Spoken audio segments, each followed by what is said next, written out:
बल्टी से चढ़ावे के तो बगल में चोरावता चढ़ावे के तो बगल में भैया चढ़ा ले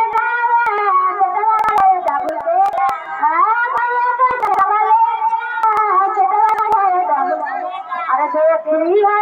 भैया चढ़ाता चढ़ावा देखी है भैया चढ़ाता छोटा चढ़ावे रे तो बगल में चोरावता चढ़ावे रे तो बगल में ऊपर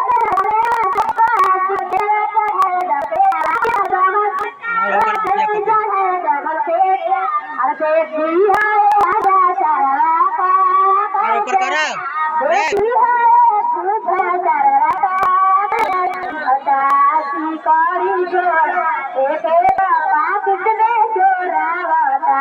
एक